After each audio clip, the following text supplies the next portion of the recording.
नमस्कार, top 10 news में आपका स्वागत है। मैं हूं राम सकल यादव। आइए दिखाते हैं आपको आज की छोटी बड़ी खबरें।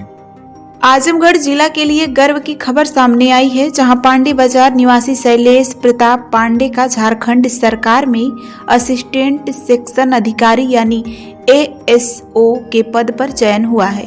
इस उपलब्धि के बाद न सिर्फ परिवार बल्कि पूरे जिले में खुशी का माहौल देखने को मिल रहा है। शैलेश प्रताप पांडे अखिलानंद पांडे के पुत्र हैं। उनके चयन की खबर मिलते ही परिजनों, मित्रों और शुभ चिंतकों का उनके घर पर बधाई देने के लिए तांता लग गया। लोग मिठाई बांटते और खुशी जाहिर करते नजर आए।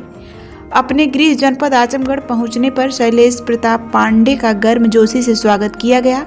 इस मौके पर उनकी माता पुष्पा पांडे, पत्नी सीमा पांडे, भाई शैलेंद्र प्रताप पांडे, भाभी सुप्रिया पांडे, बहन पूजा पांडे और बच्चे तनिष्का, ईशानी और ईशान सहित बड़ी संख्या में परिवारजन और मित्र भी मौजूद रहे। इस अवसर पर शैलेश प्रताप पांडे ने कहा कि युवाओं को अपने लक्ष्य को लेकर लगातार मेहनत करनी चाहिए और कभी भी हिम्मत नहीं हारनी चाहिए। उन्होंने अपनी सफलता का श्रेय माता पिता, भाई और विशेष रूप से अपनी पत्नी को देते हुए कहा कि परिवार का सहयोग और विश्वास उनकी सबसे बड़ी ताकत रहा। वहीं दीपेंद्र सोनकर, विजय, अमित सिंह सहित अन्य शुभ चिंतकों ने उन्हें बधाई देते हुए उज्जवल भविष्य की कामना की। शैलेश प्रताप पांडे की यह सफलता आजमगढ़ जिला के युवाओं के लिए एक प्रेरणादायक उदाहरण बनकर सामने आई है। सर, अपना संक्षिप्त परिचय दीजिए। मैं अखिलानंद पांडे, पुत्र श्री मधुसूदन पांडे, मूल निवासी पालीगढ़ जनपद मऊ का निवासी हूँ और आजमगढ़ दीवानी न्यायालय में सन 1980 से मैं सिविल साइड प्रैक्टिस करता हूँ। सर, आज आपके पुत्र ने बड़ी उपलब्धि हासिल की है, किस तरह का आपको हर्ष है और क्या कहना चाहेंगे? मेरे पुत्र ने अपने प्रतिभा और मेहनत के बदौलत वहाँ तक पहुँच करके हम लोगों की उम्र भी बढ़ा दिया और हमारे परिवार का, हमारे इन समस्त लोगों का गौरव समाज में बढ़ाया है। और विद्यार्थी जीवन में भी मैं सन 74 से आजमगढ़ में रह कर के शिक्षा ग्रहण किया और सौभाग्य की बात रही कि मैं भी पहले पढ़ाता था। मेरे पढ़ाए हुए बच्चे भी IAS, PCS, PCSJ में जा कर के बड़ी ऊंचाई तक पहुंचे हैं। उसमें बड़े सौभाग्य की बात है कि हमारे शिष्य भी यहाँ आज उपलब्ध है। डॉक्टर अब्बास जी, इनको भी मैंने हिंदी पढ़ाया था, तो जिन बच्चों को मैंने पढ़ाया उनसे भी बड़ी प्रेरणा मिली और उस प्रेरणा के तहत मैं यहाँ तक पहुँचा।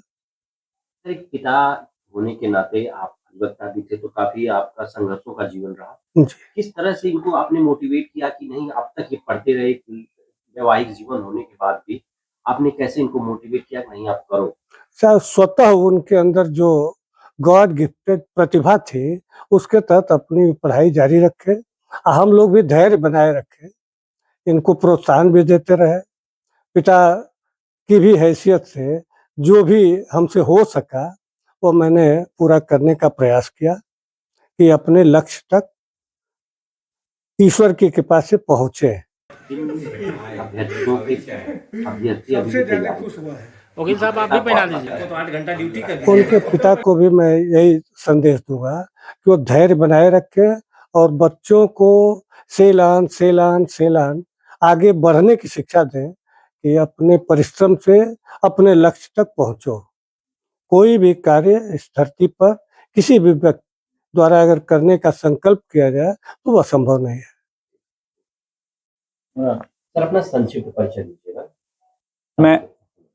मैं शैलेश प्रताप पांडे और पांडे बाजार का निवासी हूँ और मैंने बीटेक इंजीनियरिंग कर रखी है कंप्यूटर साइंस में और इसके बाद मैं कंपटीशन एग्ज़ाम की तैयारी कर रहा था।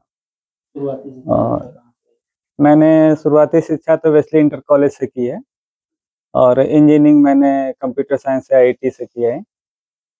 उसके बाद मैं प्राइवेट फर्म में, सॉफ्टवेयर फर्म में काम कर रहा था, पर सरकारी सेवा के प्रति एक रुझान था और मैंने वो चीज़ें छोड़ के फिर मैं सिविल सर्विस के प्रिपरेशन के लिए आया और मैंने कई इंटरव्यू मेंस वगैरह दिए थे यूपी के, बिहार के, झारखंड के और झारखंड सचिवालय सेवा में मेरा चयन असिस्टेंट सेक्शन ऑफिसर के पद पे हुआ है और वही मैं 30 तारीख को ज्वाइन करके 31 तारीख को घर आया हूँ। अपनी इस उपलब्धि के लिए किसे आप श्रेय देंगे? किस तरह से परिवार का साथ रहा, दोस्तों का साथ? किसी भी सफलता में सबका योगदान होता है, कोई भी सफलता एक लोगों की नहीं होती। उसमें माँ-बाप, दोस्तों और स्कूल हर चीज़ का काफ़ी बड़ा योगदान होता है। शादी भी हो गई थी, तो पत्नी का सहयोग किस तरह से रहा? पत्नी का सहयोग बहुत बड़ा था। किसी भी जीवन के क्षेत्र में पत्नी अगर सहयोगी हैं तो काफ़ी मायने रखता है और इन्होंने मेरी मतलब हिम्मत बनाए रखी कि मैं तैयारी करूं और अच्छा पद पा सकूं।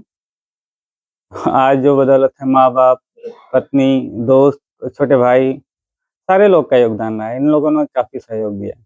प्रिपरेशन की शुरुआत आपने कैसे की? कब लगा कि आप सरकारी सेवाओं में जाना चाहिए? तब बीटेक सरकारी सेवाओं का एक क्रेज़ होता है और साथ में ये होता है कि हम समाज के प्रति कुछ कर सकते हैं। समाज के प्रति एक योगदान होता है और एक अधिकारी बन के हम शायद बेहतर सर्विस कर पाते हैं और किसी भी इंसान को जीवन में आगे बढ़ने का मौका होता है खुद का और सरकारी सेवाओं में और पीसीएस में या सचिवालय सेवा एक ऐसे स्थान होते हैं जहाँ पे हम लोग समाज के लिए बहुत कुछ कर सकते हैं।